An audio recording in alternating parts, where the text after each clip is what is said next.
Культурная универсиада завершилась роскошным гала-концертом, что показали гостям звезды легендарной Мариинки. Универсиада-2013 подошла к концу. Накануне на стадионе «Казань-Арена» прошла церемония закрытия студенческих игр. Все билеты раскупили за несколько дней до начала торжества, но те, кто сумел попасть на праздник, запомнят его надолго. Выступления звезд российского рока, световое шоу и громкие политические заявления. Свидетелем исторического зрелища стал Булат Низамиев. О том, что универсиада завершается, казалось, знала сама природа. Гостей финальной церемонии весь день сопровождал проливной дождь. 6 часов природа скорбела о том, что главное спортивное событие года все-таки подошло к концу. Однако зрители настроение стихии не разделили. Казань-Арена была заполнена еще задолго до официального начала церемонии. Когда еще не понял, каким быть надо, суровым или прикольным, свободным или женатым. Финальным аккордом 27-х студенческих игр стал грандиозный концерт. Правда, в этот раз сценаристы сделали акцент на молодую часть аудитории. Место оперных певцов заняли отечественные поп- и рок-исполнители, да и композиции, прозвучавшие для гостей, еще вчера занимали высшие строчки музыкальных чартов.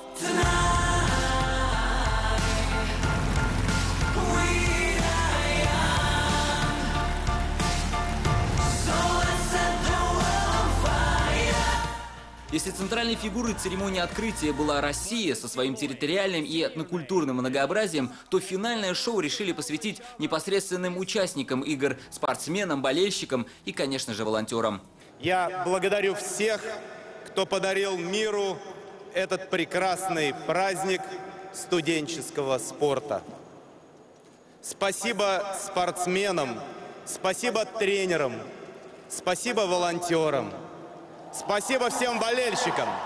Для болельщиков эти студенческие игры запомнятся прежде всего выступлением российских спортсменов. Рекордное количество завоеванных медалей – 292 награды, из них больше половины – высшей пробы. Мы увидели новую модель мира, где нет противостояния между людьми разных наций и религий, разных цветов кожи, где соперничество возможно только на спортивной арене и на справедливой основе.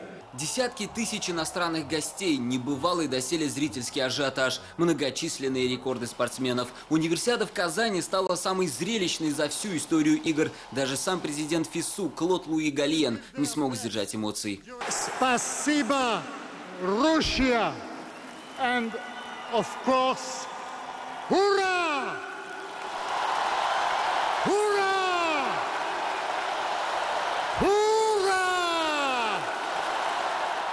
Одним из ярких моментов церемонии стало выступление мэра южнокорейского города Кванчжоу, где пройдет универсиада 2015 года. Кан Ун-те с трибуны Казань-Арены сделал громкое политическое заявление, объявив, что через 2 года студенты Южной и Северной Кореи будут выступать в объединенной сборной.